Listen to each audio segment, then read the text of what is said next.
समागत्य तिष्ठन्तमानन्दकन्दं परब्रह्मलिंगं भजे पांडुरंगं।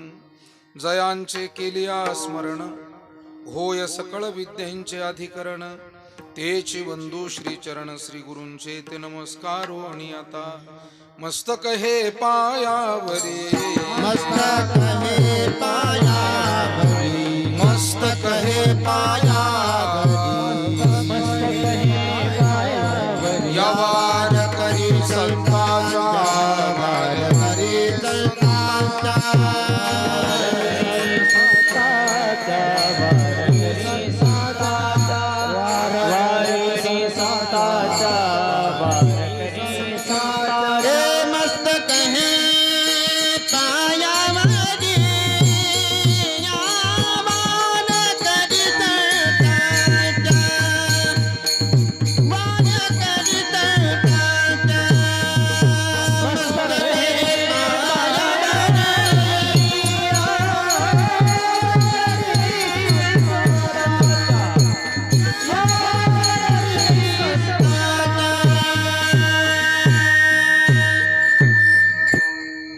ब्रह्मरस घेई काढा जेने पिडा वारेल। पथ्य नाम विठोबाचे अनिक वाचे नसेवी। संत श्रेष्ठ जगतवंदनीय जगद्गुरु श्री तुकाराम महाराज यांचा कीर्तन सेवेसाठी निवडलेला हा 4 चरणाचा अभंग। या अभंगातून महाराजांनी मानवी जीवनामध्ये होणारी दुःख, वेदना, पीडा याचं निवारण करण्यासाठी आध्यात्मिक उपाय आपल्या समोर ठेवला आहे। अर्थात तो महाराजांच्या अनुभवाचा उपाय आहे आणि आपणही जर का तो अनुभव घेण्याचा प्रयत्न केला तर महाराजांना खात्री निश्चित आपल्याही जीवनातील पीडा, वेदना, दुःख ही नाहीशी होतील। अर्थात तो उपाय म्हणजे भगवंताच्या परमार्थ भक्तीनं स्वीकारला जाणारा जो ब्रह्मरस, जो भक्तिरस। या भक्तिरसानं या वेदनेवर मात करता येते। फक्त त्यामध्ये भगवन नाम हे पथ्य आहे, ते जरूर आपल्याला घ्यावं लागेल। अनिक वाचे नसेवी, बाकीचं जे अपथ्य आहे ते टाळावं लागेल। महाराज म्हणतात जन्म मृत्यू आदी दुःख या उपायानं नष्ट होतील। भवरोगा ऐसे जाय, मग अनिक काय क्षुल्लक आहे? सामान्य दुःख दूर होतील यात नवल काय? आणि पंचमहाभूतांपासून निर्माण झालेला हा देह, ही जी असणारी भूतबाधा आहे किंवा आणखी भूतबाधा अध्यात्मामध्ये सांगितली, जो त्रिविध ताप आहे, या पद्धतीच्या त्रिविध तापानं पंचमहाभूतात्मक असलेल्या या शरीरानं होणाऱ्या ज्या वेदना आणि दुःख आहे, हेही या भगवन नामानं दूर होईल। तुका म्हणे नव्हे बाधा, अनिक कदा भूतांची विठाला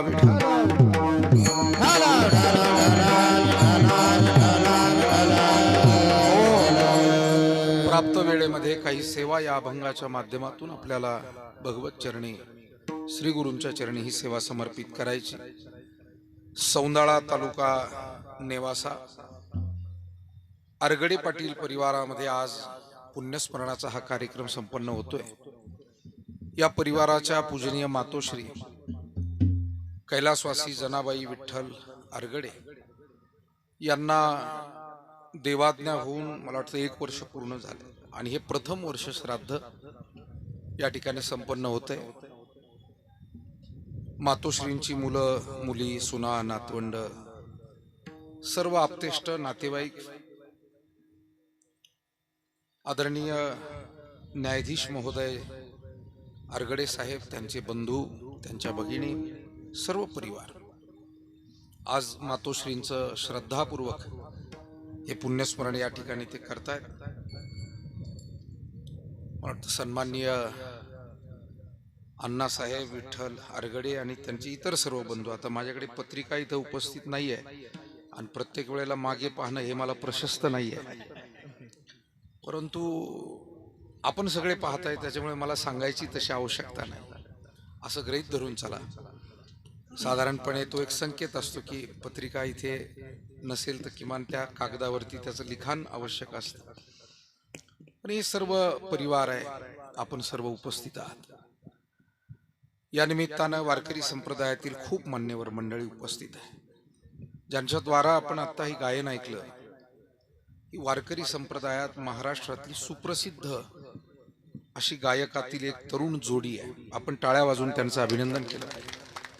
मृदंगाचार्य सुद्धा अर्थात आमचे गायनाचार्य संगीत विशारद श्री प्रकाशजी महाराज कातकडे, संगीत विशारद श्री किशोरजी महाराज शेळके, मृदंग विशारद आमचे ऋषिकेशजी महाराज फटांगरे, कृष्णा महाराज मोरे, त्याचप्रमाणे आमचे परमस्नेही आदरणीय मुंगसे महाराज, आपल्या गावचं भूषण असलेले गणेशजी महाराज आरगडे, भजनी मंडळातील आमचे सहकारी सन्मान्य आदिनाथ पाटील काळे, अशोकराव पाटील काळे, बाबासाहेब पाटील काळे, सर्व आदरणीय सौंदाळा, नागापूर आणि परिसरातील भजनी मंडळ, ज्यांनी मला आत्ता माळेचा पुरावा दिला असे आमचे विनेकरी. मी शंका म्हणून सहज विचारलं, काय झालंय म्हणजे कोरोना नंतर विचारावं लागतंय, पण ते निष्ठावंत वारकरी आहेत त्याच्यामुळे त्यांची माळ टिकून आहे. विठाला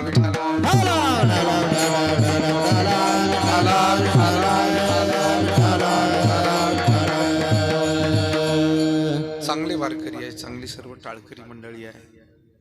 या निमित्तानं माझ्या समवेत या ठिकाणी उपस्थित झालेले प्राध्यापक ननवरे सर, त्याचप्रमाणे आपल्या गावचं भूषण आणि ज्येष्ठ मार्गदर्शक असलेले, सामाजिक कार्यामध्ये अथक परिश्रम ज्यांनी हयात घेतलेले आहेत असे सन्मान्य बाबा आरगडे साहेब, समोर त्यांच्या समवेत बसलेली मान्यवर मंडळी, या ठिकाणी उपस्थित सर्व वडीलधारी मंडळी, माता भगिनी, खरं म्हणजे संख्या मोठी आहे. आणि पुण्यस्मरणादी हे जे सर्व कार्यक्रम आहे, हे कार्यक्रम मोठ्या श्रद्धेनं भक्तिभावानं सगळीकडे केले जातात. यामध्ये वेगवेगळी मतमतांतर आहे. काही लोक म्हणतात श्राद्ध घालावं, काही म्हणतात न घातलं तरी चालेल. माझं एक सरळ निवेदन आणि आपल्या समोर एक प्रेमाचा हा विचार आहे की आपण साधारणपणे थोडी काही उधार उसनवार एखाद्याकडनं मिळालं तरी त्याचे आभार मानतो. कोलते सर बरोबर आहे की आभार मानतो. एखाद्यानं अडचणीच्या काळात आपल्याला काही रुपयांची मदत केली, आपण त्याची परतफेडही केली, पण आपण त्यांचे आभार मानतो की वेळेवर तुम्ही आम्हाला मदत केली. मग थोडंफार सहकार्य करणाऱ्यांचं जर का आपण ऋणनिर्देश करत असेल, मला वाटतं या संस्कृतीतला इतका सरळ अर्थ घेण्या इतपतही जर आपल्या मनाचा मोठेपणा नसेल तर काय म्हणायचं. इतकंही आपल्याला जर का समज नसेल की हे फक्त ऋणनिर्देश करण्याचे कार्यक्रम आहे मायबापांचे, बस एवढा अर्थ घेतला पुरेसा आहे. बाकीच्या गोष्टी एक प्रतिकात्मक आहे. आम्हालाही मान्य की इथून दाखवलेला नैवेद्य काही तिथे पोहोचत नाही, परंतु प्रतिकात्मक गोष्टी आम्ही करतोच ना. झेंड्याला सलामी दिली म्हणजे ती भारताला सलामी, हे प्रतीक नाही का? हे काय संपूर्ण त्या ध्वजामध्ये जर का भारत देश आम्हाला दिसत असेल आणि त्याची सलामी म्हणजे जर का आम्हाला देशाला सलामी वाटत असेल, तर मायबापांच्या निमित्तानं केलेली ही जी क्रियाकर्म आहे, मला नाही वाटत कोणी बुद्धिवादी आला तरी या गोष्टीला नाकारू शकेल. आणि इतकंही करून नाकारलं तर आपण त्याला फक्त रामराम म्हणावं, दुसरं काय. विठाला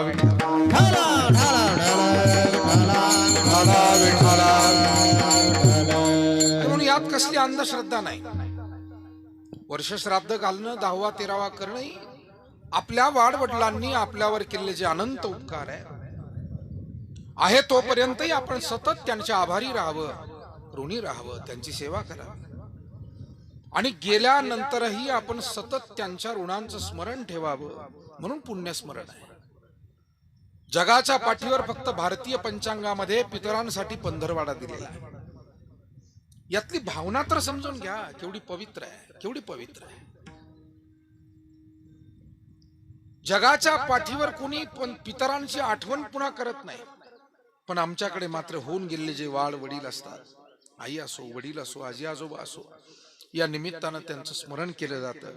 त्या तिथीमितीला नैवेद्य पाणी करणं, थोडंसं अन्नदान करणं, उपवास करू घालणं, निदान आम्हाला त्या निमित्तानं त्या वाडवडिलांचं स्मरण होतं, त्यांच्या आठवणी जाग्या होतात. त्यांनी जे केलेलं ऋण आहे ते व्यक्त करण्याची एक संधी मिळते. मला असं वाटतं याच्यापेक्षा श्रेष्ठ विचार जगाच्या पाठीवर दुसरा असू शकत नाही. मायबाप हो, भारतीय संस्कृती कळण्यासाठी आपल्याला पहिल्यांदा भारतीय व्हावं लागेल. विठाला विठा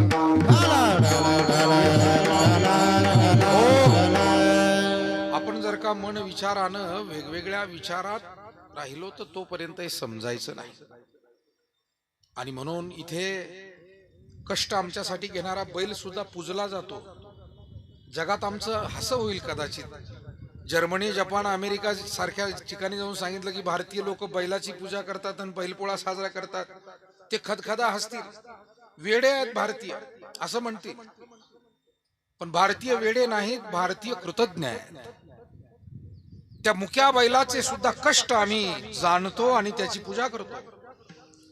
दूध देणारी गाय, तिला वसुबारसेला, गोवत्स द्वादशीला तिचंही आम्ही पूजन करतो. पहिल्यांदा गंगेला पाणी आलं की त्या पाण्याचंही आम्ही पूजन करतो. पहिला येणारा पाऊस आहे त्या मृग नक्षत्रामध्ये प्रतिकात्मकरित्या त्याचंही पूजन आम्ही करतो. निसर्गाचं पूजन, मानवांचं पूजन ही भारतीय संस्कृती आहे. सर्वांमध्ये देवत्व पाहायला शिकवलंय. आणि म्हणून मायबापांचं हे अशा पद्धतीचे सोहळे करणं मला वाटतं कुठेही ही अंधश्रद्धा ठरत नाही, ही उलट खूप मोठी श्रद्धा आहे. आणि आजच्या काळामध्ये तर आपण सगळेच सुज्ञ मंडळी आहात इथे जमलेली. खूप मोठमोठी मंडळी खरी म्हणजे माझ्या समोर सगळी बसलेली आहे. आपल्याला ठाऊक आहे वाढदिवस सुद्धा आता हल्ली इतके मोठे साजरे होतात. मग जर का आपण मुला मुलींचे वाढदिवस इतके मोठे करत असू तर आईवडिलांचे श्राद्ध सोहळे केल्यानं काही बिघडत नाही. आणि आनंदाची बाब आहे की बरेच परिवार मोठी व्यवस्था करणं, अन्नदान करणं अशा गोष्टी करतात. मोठ्या अंतकरणाने हे सगळं करतात. अर्थात त्याच्यासाठी तो दृष्टिकोन असावा लागतो. तो दृष्टिकोन नाही तर मग काही ठिकाणी वाढदिवसावर खर्च करताना त्यांना तो अनाठाई वाटत नाही, पण श्राद्धावर खर्च करताना काहींना तो अनाठाई वाटतो. हा सुद्धा एक विचारधारेचा वेगळा फरक आहे. विठाला विठाला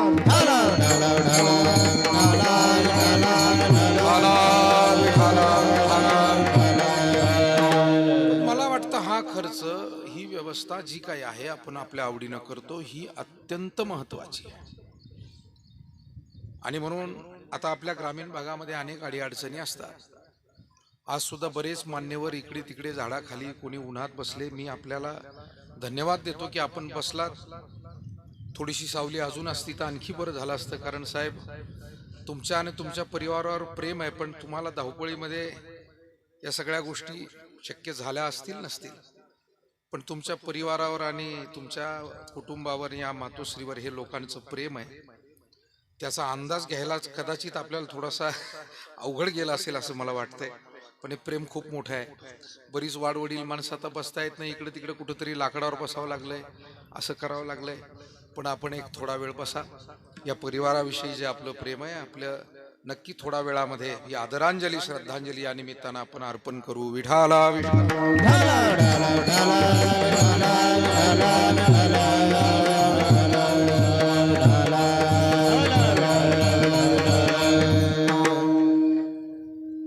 म्हणजे मायबापांची पुण्याई आहे. मला वाटतं आपल्यासारखे न्यायाधीश महोदय या मातेच्या कुशीत जन्माला यावे, याच्यासारखं मोठं भाग्य या मातेचे दुसरं काय असेल.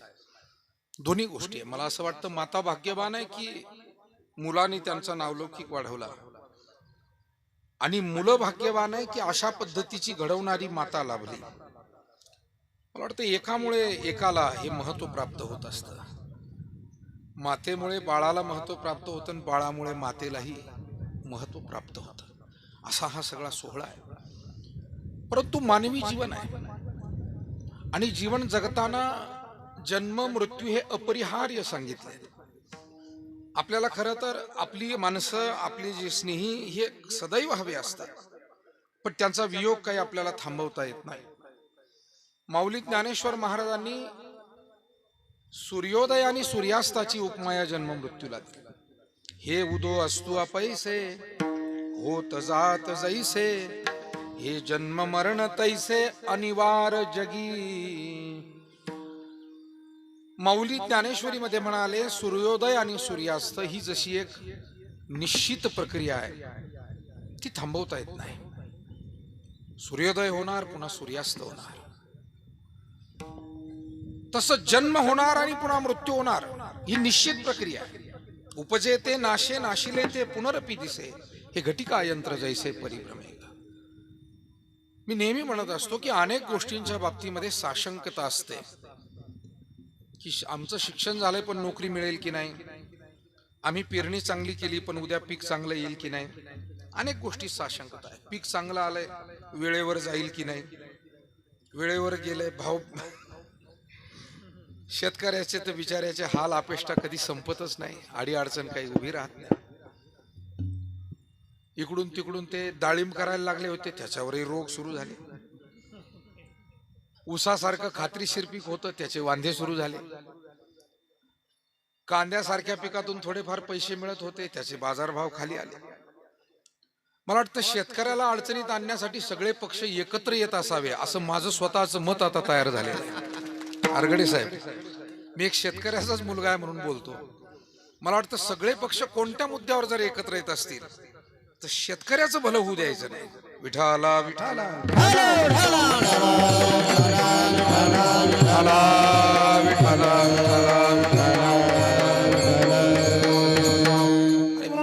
असंच दिसतंय. सगळे निर्णय असे विपरीत विपरीत विपरीत दिसतात आणि एवढ्याही अडीअडचणीतून हा जगाचा पोशिंदा वाट काढत राहतो, स्वतःलाही सावरतो, जगाचंही पोट भरतो. मोठी अडचण असते.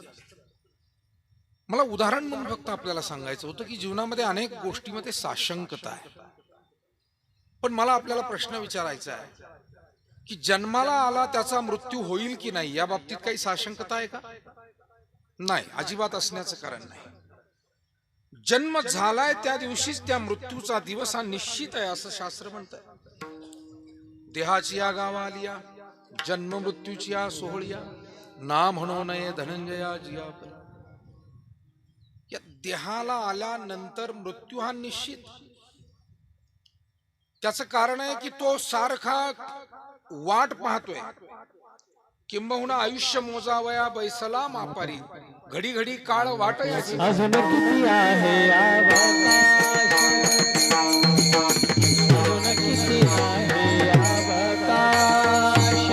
अजून किती आहे अवकाश, अजून किती आहे अवकाश, अजून किती आहे अवकाश. घडी घडी काळ, इको कमी कर बाळा. घडी घडी काळ, वाटयाची पाय. इको कमी कर थोडा. घडी घडी काळ वाट याची पाहे, घडी घडी काळ वाट याची पाहे.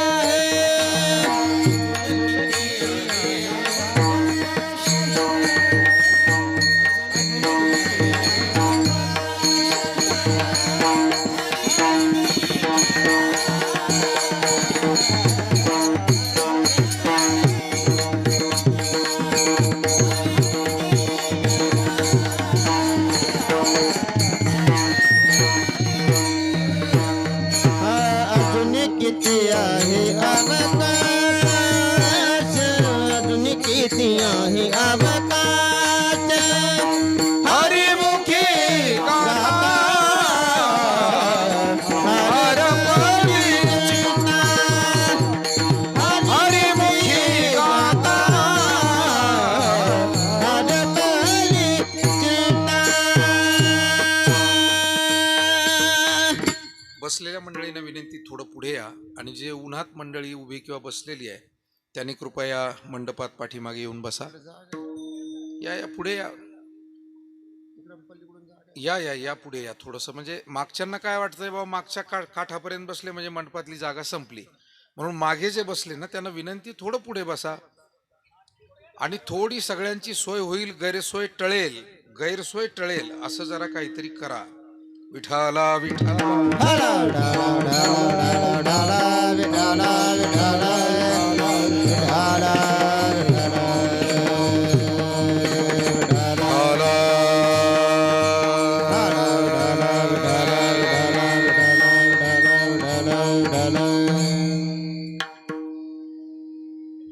मान मानवी जीवन हे काळाकडे सारखं चाललेलं आहे. आयुष्य जात आहे पहा, काळ जपत असे महा, स्वहिताचा घोर वहा, ध्यानी रहा श्रीहरीच्या. खरं म्हणजे मृत्यू हा निश्चित आहे आणि तो कधी येईल हेही सांगता येत नाही. म्हणून माणसानं जरूर आशावादी असावं. उद्याचं, परवाचं, पुढचं अनेक गोष्टी माणसानं ठरवाव्या. त्याशिवाय माणसाला यशही मिळत नाही. पण दुसरी बाजू ही खरीच आहे की उद्याचं जे ठरवलंय ते करण्याचा आपल्या हातून योग येईल की नाही याची सुद्धा काही शाश्वती. क्षणभंगुर नाही भरवसा, अरे सावध तोडा माया आशा, काही न चले मगळा पडला फासा, पुढे उच्चार थोर आहे ओळसादा. क्षणभंगुर नाही भरवसा, अरे सावध तोडा माया आशा, काही न चले मग गळा पडेल फासा, पुढे हुशार थोर आहे ओळसादा. क्षणभंगूर नाही भरवसा.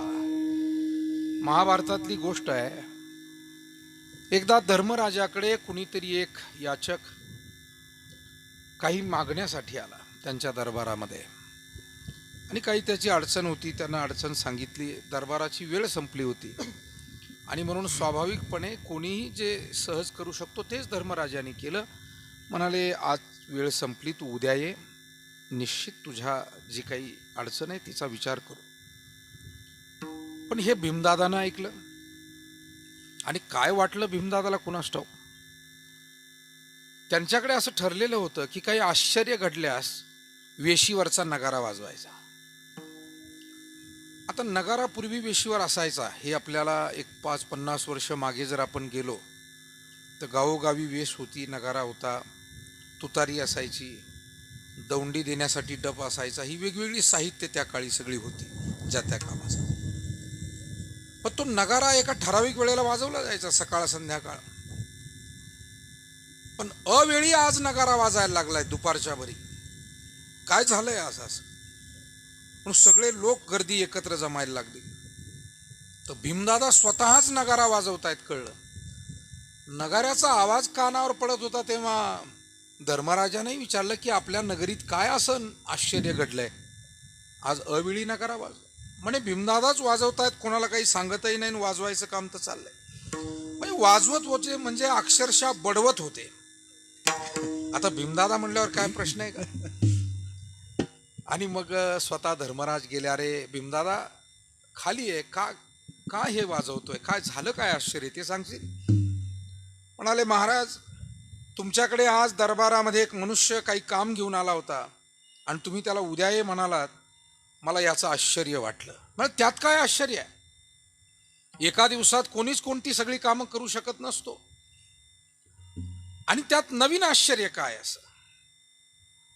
मी सांगितलं उद्या ये, नाही उद्या ये आपण म्हणतच असतो, पण मला आश्चर्य हे वाटलं महाराज की उद्यापर्यंत तुम्ही जिवंत राहाल याची तुम्हाला खात्री वाटते, याचंच मला आश्चर्य वाटतं. माझ्या दृष्टीने ही आश्चर्याची गोष्ट आहे.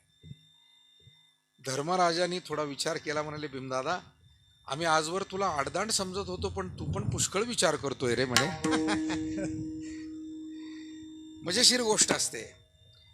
जी माणसं कधी कधी तुमच्या मित्रपरिवारात, नातेवाईकात तुम्हाला थोडीशी आडदांड वाटतात, पण ती माणसं वेळेला खूप उभी राहणारी आणि खरी माणसं, मदत करणारी असतात.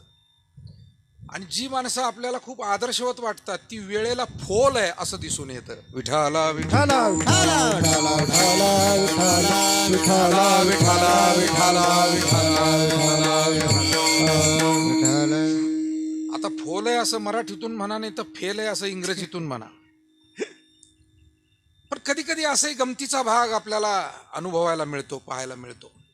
आणि म्हणून भीमदादा सगळेच म्हणायचे हा फार आडदांड आहे, पण भीमदादा काय चांगला विचार तू माझ्या पुढे ठेवलाय. खरं आहे आपण म्हणत असतो उद्या करू, परवा करू, पण तो उद्या आणि परवा आमच्या हातात असेलच का याचा विचार आम्ही कधी करत नाही. त्याचं कारण हे जीवन एका क्षणात काय घडेल हे सांगता येत नाही. कबीर महाराजांनी त्यासाठी चांगल्या कामासाठी उशीर करू नये असं म्हटलं. कल करे सो आज कर, आज करे सो अब, पल में परलय हो जाएगा, बहुरी करेगा कब.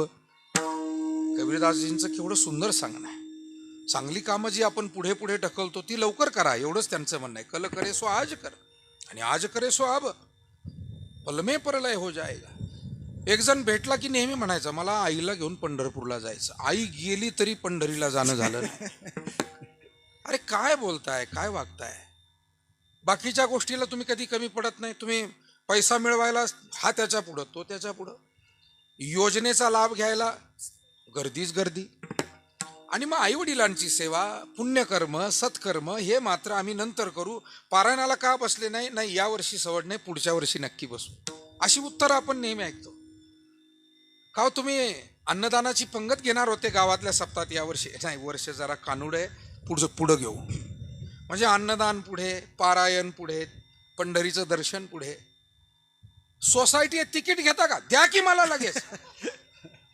तिथे मात्र अग्रेसर विठाला विठाला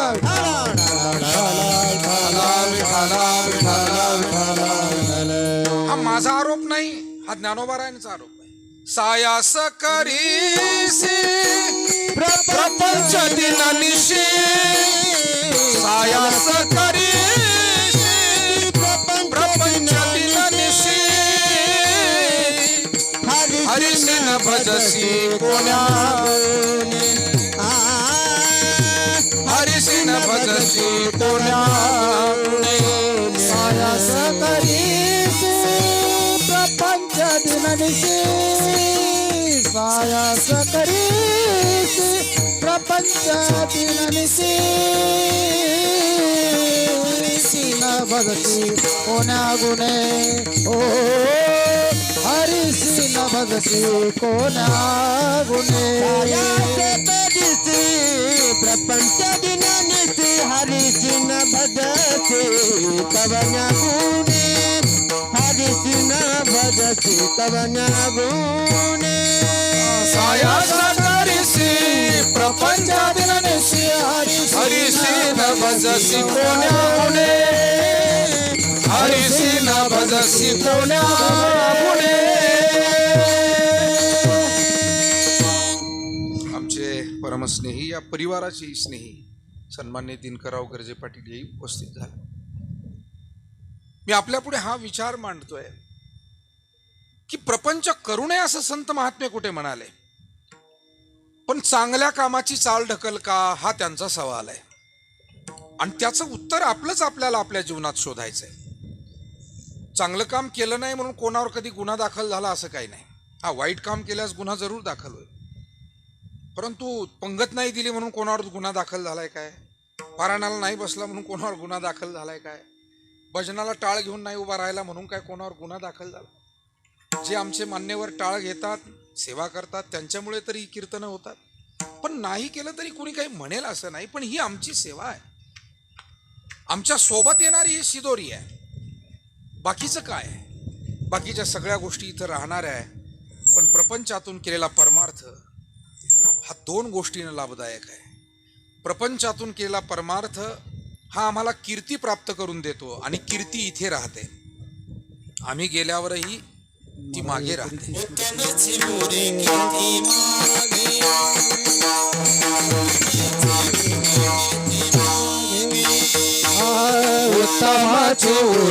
कीर्ती मागे, उत्तमाची उरे कीर्ती मागे.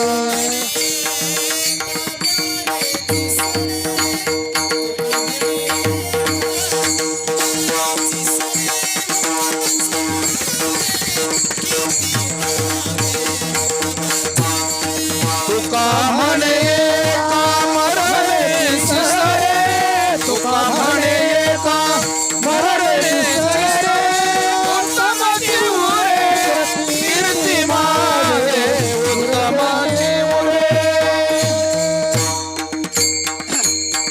तुका म्हणे का मरणेची सरे, उत्तमची उरे कीर्ती मागे. मृत्यू रूपानं जरी आपण या ठिकाणाहून आपलं अस्तित्व संपलं, तरी जे स्त्री पुरुष आपल्यातली जी अनेक माणुसकीची सज्जन माणसं या समाजामध्ये पुष्कळ आपल्यासारखी आहे. आपापल्या आवडीच्या क्षेत्रात काम करताय. कुणी समाजसेवेच्या क्षेत्रात काम करते, अध्यात्माच्या क्षेत्रात, शेतीच्या क्षेत्रात, शिक्षणाच्या क्षेत्रात, विज्ञानाच्या क्षेत्रात, अनेक क्षेत्रामध्ये चांगलं काम करणारी, चांगलं योगदान देणारी माणसं आहे. परंतु ते चांगलं काम निश्चित मागे शिल्लक राहतं. या जगामध्ये लोक म्हणत असतात भल्याचं कोणी नाही आहे, अजिबात काही म्हणता येत नाही. असं भल्याचं नक्की सगळं काही आहे. शेवटी वाईट सुद्धा भल्याला एक दिवस भलं म्हटल्याशिवाय राहत नाही. जो जीवनभर वाईट वागतो पण तोही एक दिवस सज्जन आला, तू श्रेष्ठ आहेस अशी पावती दिल्याशिवाय राहत नाही. मी चुकलो पण तू श्रेष्ठ आहे, हे तो कधी ना कधी आयुष्यात म्हणत असतो. आणि म्हणून आपल्याकडचं स्वीकारलेलं जे घोषवाक्य आहे राष्ट्राचं, सत्यमेव जयते, शेवटी सत्य हेच शिल्लक राहतं, बाकी काही शिल्लक राहत नाही. म्हणून दोन गोष्टी, एक तर परमार्थ केल्यानंतर, पुण्य केल्यानंतर, सेवा केल्यानंतर कीर्ती शिल्लक राहते, आणि दुसरी गोष्ट इथून परलोकात गेल्यानंतर ती शिदोरी सोबत येते आणि उत्तम गती प्राप्त होते.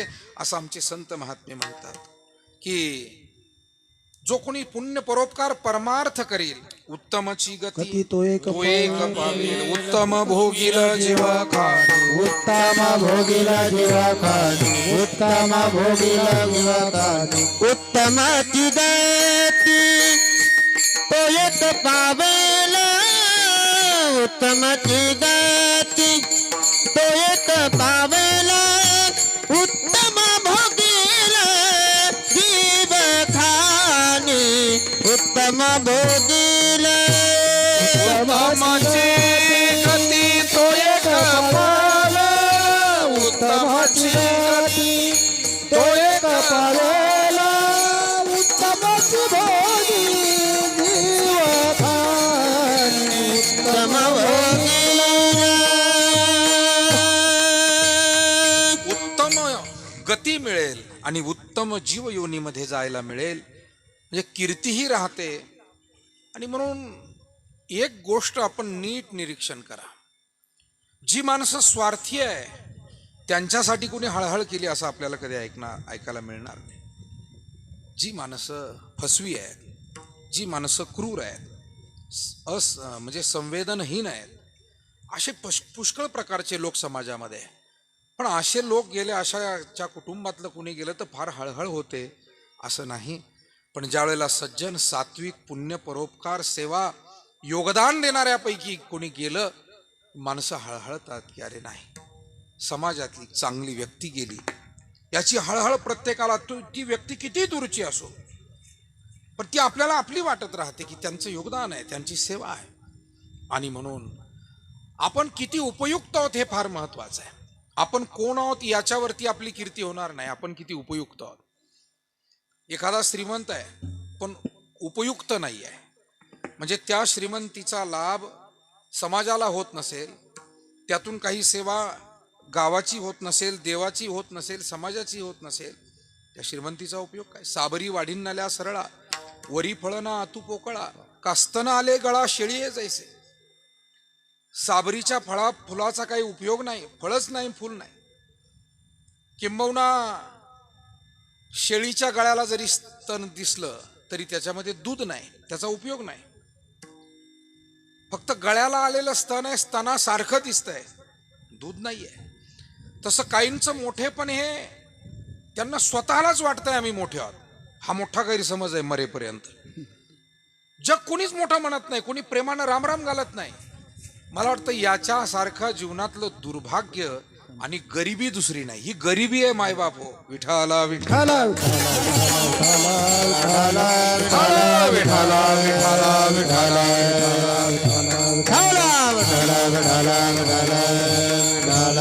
आपल्याला खरं म्हणजे मानवी जीवन मिळालं हीच मोठी श्रीमंती आहे बरं का. लख 84 फेरे फिरकर सुंदर नरतनु पाया. पण मी बोलता बोलता आपल्याला एक दिशा निर्देश करायचा आहे म्हणून 4-2 गोष्टी श्रीमंतीच्या सांगून जाईल. आपल्याकडे जर चांगलं ज्ञान कोणाकडे असेल तर ती श्रीमंती आहे. आपला चांगला स्वभाव असेल तर कधी गरीब समजू नका, ती श्रीमंती आहे तुमच्याकडे. तुमची प्रकृती चांगली असेल तर ती श्रीमंती आहे, तुमची संतती चांगली असेल तर ती श्रीमंती आहे, तुमची संगती चांगली असेल तर ती श्रीमंती आहे.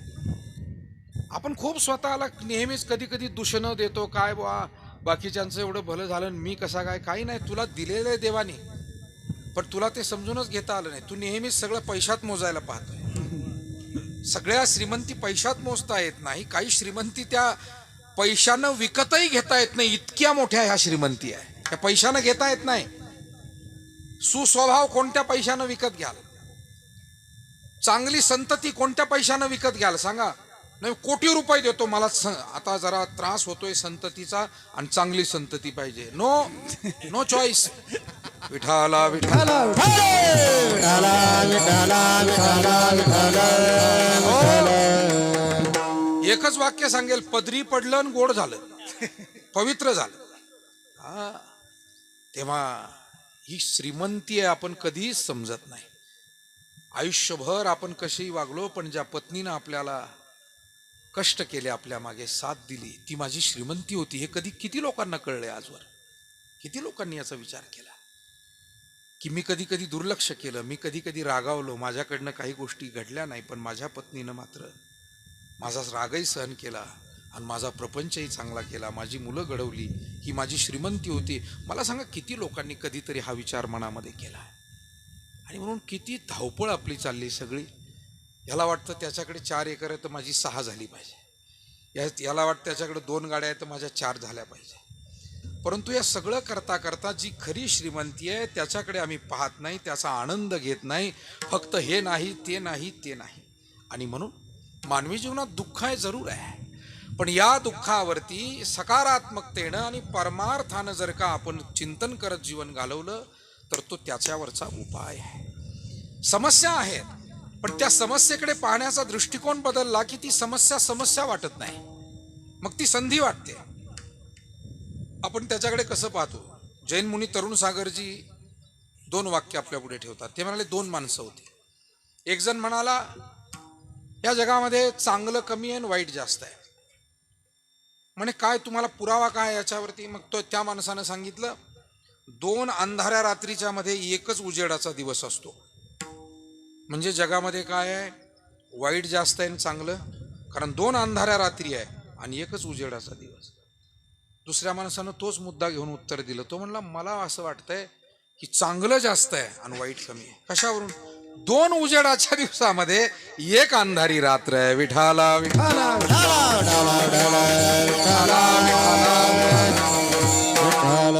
पाहताय तुम्ही कसं त्याच्याकडे? हा फरक आहे.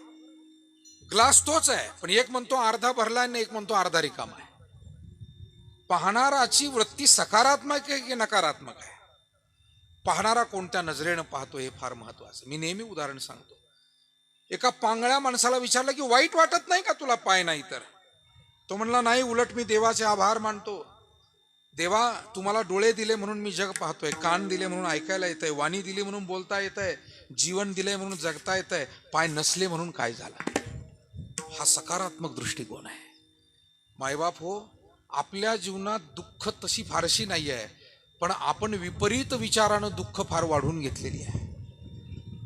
आपल्याकडे मागे नीला सत्यनारायण म्हणून एक निवडणूक अधिकारी होत्या. त्यांचा एक छान लेख आला होता एकदा वृत्तपत्रामध्ये, तुम्ही वाचला ती गोष्ट आपल्याला मी सांगतो. फार चांगल्या लेखिका, जसं इन्फोसिसच्या मॅडम, त्या सुद्धा एक चांगल्या लेखिका आहेत. काय नाव आहे? हा, सुधा मूर्तीजी. त्या पद्धतीनं त्या नीला सत्यनारायण, त्यांचंही मला लिखाण आणि फार सकारात्मक वाटलं. त्यांनी सांगितलं की एका सधन कुटुंबातली एक स्त्री मानसोपचार तज्ञाकडे गेली आणि सांगितलं की मला खूप पीडा आहे, मला त्रास आहे. म्हणाले, बाईसाहेब, मला जरा तुमची कौटुंबिक माहिती मिळेल का?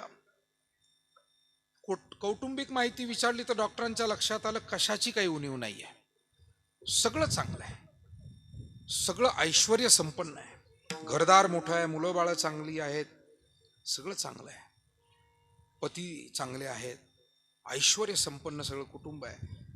तरी नाही, म्हणे मला अस्वस्थ वाटतंय सतत, आणि म्हणून मला काहीतरी गोळ्या औषध द्या. ते मानसोपचार तज्ज्ञ म्हणाले, बाईसाहेब आमच्या गोळ्या एकदा सुरू केल्या की मग त्या खातच राहाव्या लागतात. समुपदेशनानं आणि विचारानंच जर काम झालं तर हे चांगलं होईल, कशाला गोळ्या घेता. आणि तुम्ही एक काम करा म्हणले, आमच्या हॉस्पिटलमध्ये त्या सेवा करणाऱ्या आजीबाई आहे, त्यांच्याशी 2 शब्द बोला, त्याच्यातून सुद्धा तुम्हाला बरंच काही मिळेल. बाईसाहेबाला राग आला, म्हणले डॉक्टर तुमची फी देऊन तपासायला आले मी आणि झाडू आली बरोबर मला बोलायला सांगताय. आता बाई श्रीमंत कुटुंबातलीच होती. डॉक्टर म्हणले, बाईसाहेब माझ्या लक्षात आलेलं आहे, तुम्ही आत्ता जे बोललात ना हाच तुमचा आजार आहे. याच नाव आजार आहे. आणि मला तेच समजलेलं आहे, म्हणूनच मी म्हणतो की त्या बाईशी बोला, झाडू आली आहे पण तीही बाई आहे. स्वतःला तुम्ही काहीतरी वेगळं समजताय, हाच तुमचा आजार आहे. हा आजार आहे, दुसरा आजार काही नाही आहे. मी इतर जावांपेक्षा वेगळी, मी इतर नातेवाईकांपेक्षा वेगळी, मी इतर कुटुंबातल्यापेक्षा वेगळी, हे जे काही तुम्ही अवडंबर माजून ठेवले ना विचारांचं स्वतः, नो नो नो. सामान्य व्हा, लहान व्हा, सहज व्हा, सगळ्यांमध्ये बसा, उठा, हे खरं आहे. आणि म्हणून हा तुमचा आजार आहे असं म्हटल्यावर त्या बाईला जरा थोडंसं गिल्टी फील वाटलं. पण काय हरकत नाही, डॉक्टर म्हणतायत तर बोलूया. मग त्या आजीबाईशी बोलायला लागल्या. त्या आजीबाईनं आपली कहाणी सांगितली. म्हणाले, बाईसाहेब अहो तुम्हाला देवानं सगळं किती चांगलं दिलं, का चुकीचा विचार करता, का टेन्शन घेता. अहो माझं बघा. आजी सांगायला लागली. काय झालं आजी? म्हणे माझे पती लवकर वारले, एकुलता एक मुलगा, मोठा सद्गुणी मुलगा, थोडा शिकला, छोटी मोठी नोकरी करू लागला, लग्न करायचं होतं आणि मला मोठा आधार त्या मुलाचा वाटत होता, फार जीव लावायचा मला आणि मीही त्याला चांगला घडवला होता. पण दुर्भाग्यानं बाईसाहेब एकुलता एक मुलगा तोही वारला, म्हणजे पती गेले, मुलगा गेला, मी एकटी आहे आज घरामध्ये. मला असं एकेकाळी वाटत होतं की आता जीव द्यावा, आत्महत्या करावी. पण एक दिवस मी शेताच्या कामावरनं घरी आले आणि भुकेलं मांजर माझ्या पायामध्ये घोटाळू लागलं, आवाज करू लागलं. मी थोडीशी भाकरी घेतली, दूध घेतलं, त्या मांजराला चुरून दिलं आणि त्या मांजराने 2 घास खाल्ले आणि असं समाधानानं माझ्याकडे पाहिलं. आणि आजीबाई म्हणाली, माझ्या लक्षात आलं की आपलं दुःख कमी करण्याचा हा उपाय आहे. इतरांना सुख दिलं तर आपलं दुःख कमी होऊ शकतं. या मांजरानं ज्या नजरेनं माझ्याकडे पाहिलं, मला एवढा आनंद झाला की अरे हे तर किती गोड साधन आहे. आणि मला वाटतं माझ्या माय भगिनी सज्जन माणसं आपल्यासारखी जीवनभर ही कामं करतातच आहे. कधी गरीबाला मदत करणं, कधी अडीअडचणीत त्याच्या पाठीशी उभं राहणं, आडले नडलेल्याला, हे आपण करतातच आहे मायबाप हो सगळेजण. मुक्या प्राण्याची सेवा, वडीलधाऱ्यांची सेवा, आडल्या नडलेल्यांची सेवा. आणि हाच खरा जीवन जगण्याचा मार्ग आहे. सुख वेगळं कुठून आणायचं नाही आहे. सुख सेवेतून आहे, सुख परमार्थातून आहे, सुख पुण्यकर्मातून आहे. जगाच्या पाठीवर जे जे लोक सुख शोधायला फिरतायत, मला वाटतं जग पाहायला फिरा, पण सुख शोधायला फिरत असाल तर एकदम रॉंग आहे, चुकीचं आहे. फिरल्यानं सुख मिळत नाही, स्थिर झाल्यानं सुख मिळतं. त्यागात शांतीरनंतर, भोगानं सुख नाही आहे, त्यागानं सुख आहे. स्वार्थानं सुख नाहीये, परोपकारानं सुख आहे. त्या आजीबाईनं जेव्हा सांगितलं, त्या मोठ्या घरच्या बाईच्या लक्षात आलं, आपण तर याच्यातलं काहीच आजपर्यंत केलेलं नाही. मला मेकअप नाही म्हणून मीच ओरडते, मला साड्या कमी पडल्या म्हणून मीच ओरडते, मला इकडं फिरायला नेलं नाही म्हणून मीच ओरडते. पण मी कधी गरिबाची अडचण पाहिली नाही, कधी माझ्या 5 बोटानं दानधर्म केला नाही. आणि तेच कदाचित माझ्या दुःखाचं कारण आहे. आता इथून गेल्यानंतर मी माझं पाहण्यापेक्षा कुटुंबाचा विचार करील, समाजाचा विचार करील, गरिबांचा विचार करील. मायबाप हो, हे सुखाचं सूत्र आहे. जेवढे स्वतःकडे विचार करणारे व्हाल तेवढे दुःखी व्हाल, जेवढे व्यापक व्हाल, सर्वांचा विचार कराल तेवढे सुखी व्हाल. हाच संदेश ज्ञानेश्वरीचा, हा संदेश गाथेचा आणि सकल संतांचा आहे. आता हृदय हे आपुले चौफाळून या. ज्ञानोबाराय आदी संत किती व्यापक झाले, आपल्याला थोडं तरी होता येईल का हा प्रयत्न करू आपण. ते किती व्यापक झाले. हे विश्वची माझे घर, ऐसी मती जयाची स्थिर, किंबहुना चराचर आपणची जाहला. आणि म्हणून खऱ्या अर्थानं पुण्य, परोपकार, परमार्थ हा मानवी जीवनातील व्यथा, चिंता आणि नाना प्रकारची जे काही दुःख आहे त्याच्यावरचा उपाय आहे. जगद्गुरु तुकाराम महाराज आज हे सगळं चिंतन करून आपल्याला मार्गदर्शन करतायत की बाबांनो, हा भक्तिरसाचा, ब्रह्मरसाचा, हा परमार्थाचा काढा घ्या, म्हणजे पीडा निवारण होतील. अभंगाचं पहिलं ब्रह्मरस घेई काढा, ब्रह्मरस घेई काढा, ब्रह्मरस घेई काढा, काढा, ब्रह्मरस घेई काढा, रस घेई काढा, ब्रह्मरस घेई ब्रह्मरस घेई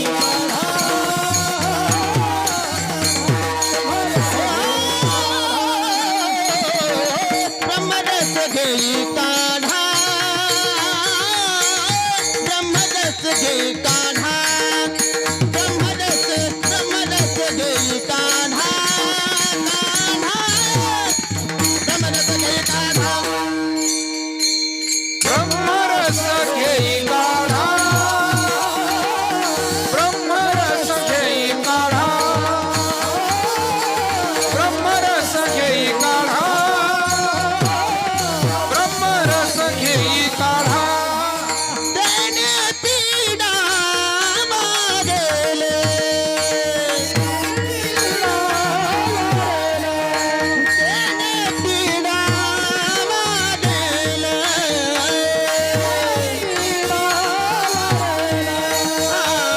पथ्यनाम विठोबाचे,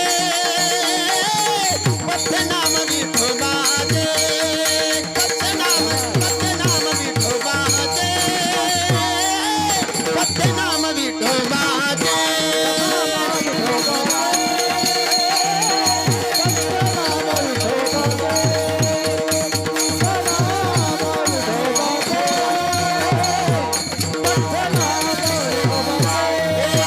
ब्रह्मरस घेई काढा, तेने पीडा वारेले, तेने पीडा वारेला, ब्रह्मरस घेई वारेले,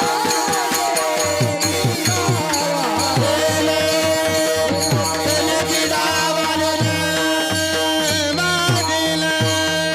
विठोबा रखुमाई, बार कुमारी बार कुमार, बार कुमारी बार कुमार. बार कुमारी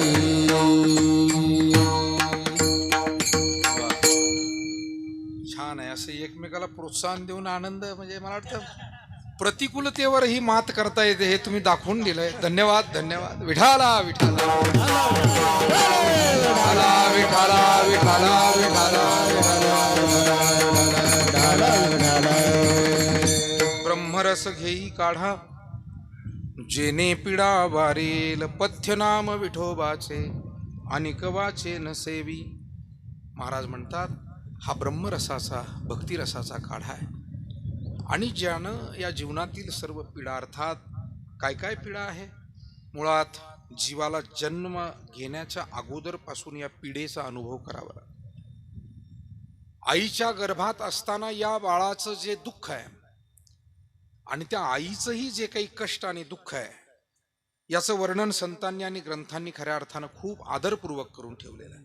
कदाचित त्या माय लेकराच्या नात्याची आठवण आणि त्या सेवेची आठवण आपल्याला राहावी म्हणून संतांनी जाणीवपूर्वक याची चिंतन करून ठेवली. नवमास कष्टलासी, 10व्याने प्रसूत झाली, येताची कर्मजाळ, तुझी मान अडक, अकांतु जननी, दुःखे थाय मुक, स्मरे त्या हरिहारा, ध्यायी श्रीकृष्ण माऊली, पर्ये दे मदारसा, सोहम जो जो रे पाडा.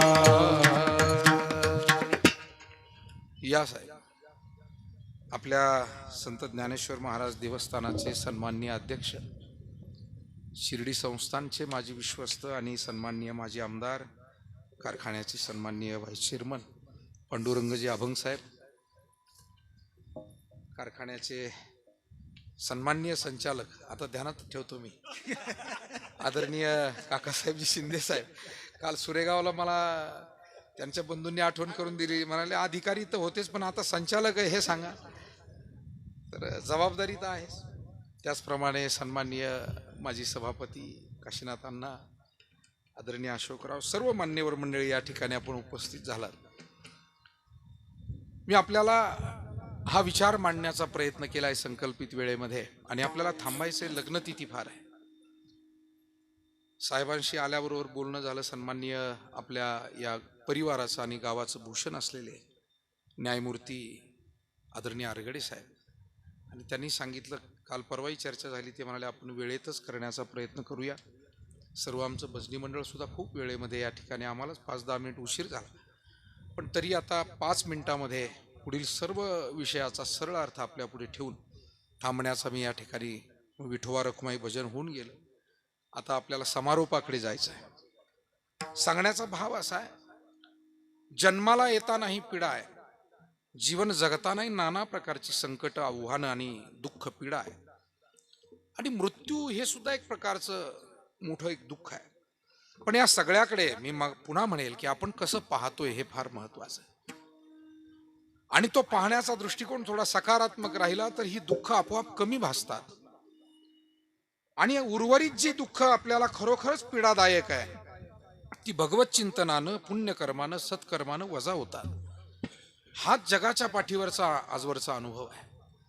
म्हणून जगातली सर्व माणसं दुःखातून मुक्त होण्यासाठी एक तर सेवा कार्यात तरी गुंतून घेतात, भगवत कार्यात तरी गुंतून घेतात, कशात ना कशात स्वतःला समर्पित करतात. तोच दुःखमुक्त होण्याचा मार्ग आहे, दुसरा अन्य कोणताही मार्ग नाही. अर्थात काही लोकांनी दुःखमुक्त होण्यासाठी नशेचाही आधार घेतला, पण ते आणखी दुःखात गेले.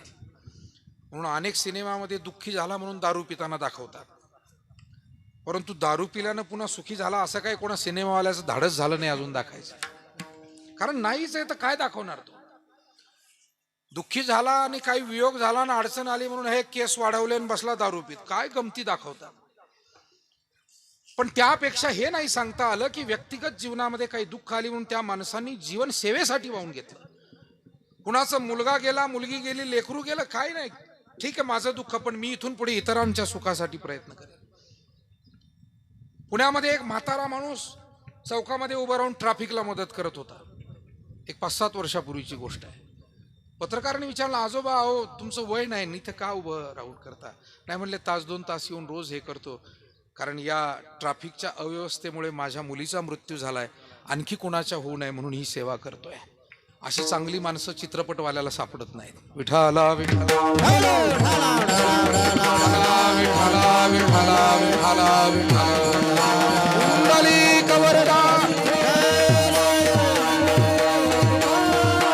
हा विचार घेऊन जर बोलायचं झालं तर याच्यावरती आपल्यासारख्यांकडे सुद्धा अशी असंख्य उदाहरणं आपल्याला माहिती आहे की कोणी काय काय सेवा, व्यक्तिगत जीवनातली दुःख पचवली आणि अनंत सेवा केल्या. जिजाऊ महासाहेबांच्या लग्नामध्ये सख्खा भाऊ गेला आणि होणारा एक दीर गेला, कारण युद्ध झालं, हत्ती पिसाळला म्हणून. हा मोठा विचित्र इतिहास आहे सगळा, परंतु घडलेला आहे. सिंदखेड राजामध्ये लग्नाच्या वेळेला घडलेला प्रसंग आहे. पाहुण्या पाहुण्यातच जुंपली म्हणून आताच काय वरडात मारामाऱ्या होत्या असं काही नाही. आयशी आमची परंपरा म्हणे नामयाचा नारा. हा, आणि परंपरा चुकीच्या चालू नये, पण आम्ही चुकीच्या परंपरा जरूर चालवतो. आम्ही शिवाजी महाराजांची परंपरा चालवायला कमी पडतो, पण अशा परंपरा आम्ही चालवतो चुकीच्या. जिजाऊ महासाहेबांना केवढं दुःख झालं असेल, पण व्यक्तिगत दुःख बाजूला ठेवलं आणि नेहमी स्वराज्याचा विचार, शिवबाला घडवण्याचा विचार, गरिबांना दुःखमुक्त करण्याचा विचार, माय भगिनींचं जे काही संरक्षण आहे ते करण्याचा विचार. सेवा हाच मानवी दुःखावरचा उपाय आहे. अहिल्यादेवींचे पती गेले, विधवा लवकर झाल्या, नंतर एकुलता एक मुलगा गेला अहिल्यादेवी होळकरांचा, आणि नंतर सासरे मल्हार बाबा हे सुद्धा गेले. काही वर्षांच्या अंतरानं घटना घडल्या, पण या सतीनं, या साध्वीनं, पुण्यश्लोक अहिल्यादेवीनं लोकांसाठी पाणी नाही तिथे बारवा बांधला, घाट नाही तिथे घाट बांधले, तीर्थक्षेत्रामध्ये गर्दी होते निवासासाठी धर्मशाळा बांधल्या, जेवायला नाही तिथे अन्नक्षेत्र उभे केले. म्हणजे व्यक्तिगत दुःख पचवले. पण त्या सावित्रीबाई काय, त्या जिजाऊ काय, त्या अहिल्याबाई काय, यांच्या जीवनात काही दुःख नव्हतं. म्हणून जीवन कोणाचंही असो, पुरुष असो की स्त्री असो, सेवा हा दुःखावरचा उपाय आहे. आणि आपल्याला खूप कधी कधी जर उद्विग्न वाटू लागलं तर सेवा करा, सत्कर्म करा, आपल्याला मनशांतीही मिळेल आणि त्यातून बाहेर पडण्याचा. परवा आमच्या अस्तगावला एका डॉक्टरनं आत्महत्या केली. चांगली प्रॅक्टिस करणारा डॉक्टर, घोरपडे नावाचा, आपण बातमी वाचली असेल. का घडतंय असं मला कळत नाही. कुठे कमी पडतोय आपण? काहीतरी आपण कमी पडतोय, आपण जीवन समजून घ्यायला कमी पडतोय. पांडवाने एवढं संकट आपल्यावर आहे का? जाऊ द्या, पांडव आपल्याला फार नाही कळायचे. आपल्या आजोबा एवढी संकट आपल्यावर आहे का?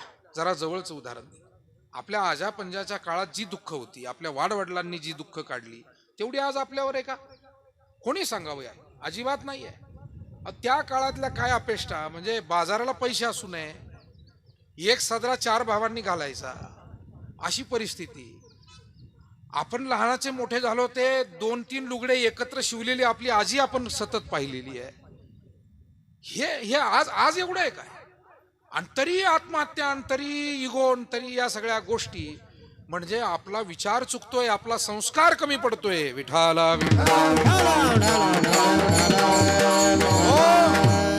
त्या पिढीमध्ये जी सोशिकता होती, जो संयम होता, जे शहाणपण होतं, गरिबीला सामोरं जाण्याचं जे धैर्य होतं, कष्ट करण्यासाठी लागणारी जी चिकाटी होती, आणि आलेल्या प्रसंगाला सामावून लेकरा बाळांना मोठं करायचंय, आम्ही हरणार नाही आणि यांना गरिबीत राहू देणार नाही, या जिद्दीनं माणसं काम करत होती. कुठे गेली ती जिद्द?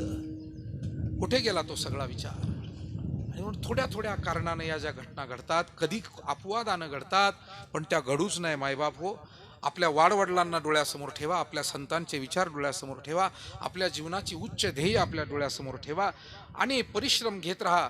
कष्टाला निश्चित फळ आहे. कष्ट कधी वाया जात नाही.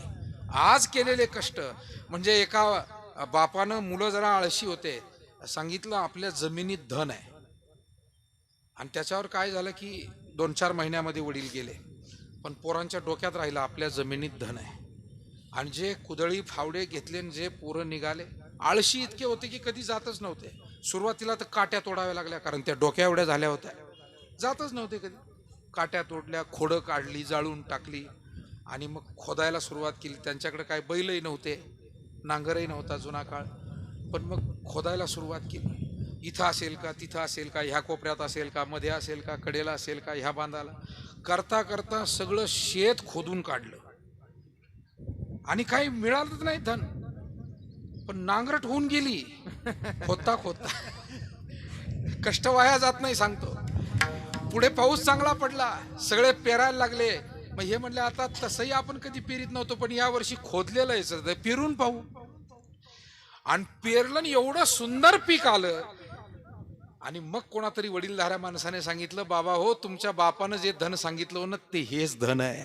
विठाला विठाला विठाला विठाला विठाला आता हे कीर्तनकाराचं असं असतं, त्या मारुतीच्या शेपटासारखं, लांबलं तर लांबतच चालतं. त्याच्यामुळे मी काही लांबवत नाही. आता तुम्ही खूप सगळी आदरणीय मंडळी माझ्यासमोर उपस्थित आहात. सर्व क्षेत्रातील मंडळींविषयी नेहमीच मनामध्ये अत्यंत आदर घेऊन फिरणारे आम्ही माणसं, सर्व क्षेत्रातली माणसं आहेत. म्हणूनच हा समाज टिकून आहे. आणि म्हणून एकच क्षेत्र नुसतं या समाजाला तारू शकत नाही. शिक्षकही लागतो, सैनिकही लागतो, शेतकरीही लागतो, विज्ञान पुढे घेऊन जाणारा वैज्ञानिकही लागतो, डॉक्टरही लागतो, प्राध्यापक शिक्षकही लागतो, समाजसेवकही लागतो. आणि अशा सगळ्या स्तरातील कष्ट करणाऱ्या स्त्री पुरुषांमुळे हा समाज समृद्ध होतो. अशाच पद्धतीनं आपल्या जीवनामध्ये शेतीवाडीमध्ये कष्ट करणाऱ्या या मातोश्री जनाबाई विठ्ठल आरगडे याने अत्यंत चांगलं काम आपल्या जीवनामध्ये केलं, आणि साहेबांसारखी चांगली पिढी घडवली. इतर बंधू, इतर सर्व परिवार, या सर्व परिवाराला जे काही दुःख झाले त्यातून सावरण्याची शक्ती. बरं झालं, म्हणजे मला हे जे अपेक्षित होतं ते मिळालं. कैलासवासी जनाबाई विठ्ठल आरगडे, त्यांची मुलं आहेत अण्णासाहेब विठ्ठलराव आरगडे, विष्णू विठ्ठलराव आरगडे, मधुकर विठ्ठलराव आरगडे. मुली आहेत श्री सुमनताई रामकिसन भगत, कमलताई किसनराव आगळे, जानकीताई कडुबाळ गायके. नातू आहेत, अर्थात साहेब हे नातू आहेत, दिनकरराव आरगडे साहेब, प्रवीणजी, प्रमोदजी, सागरजी, मला वाटतं प्रमोदजी RTO आहेत, सागरजी आरगडे आहेत, प्रवीणजी आरगडे आहेत, हा सगळा परिवार या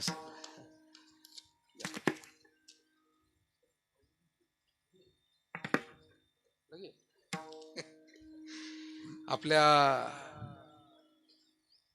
तालुक्याचे लोकप्रतिनिधी, आपले सर्वांचे ज्येष्ठ मार्गदर्शक आणि राज्याचे सन्माननीय मंत्री महोदय शंकररावजी गडाख साहेब हे या ठिकाणी उपस्थित झाले.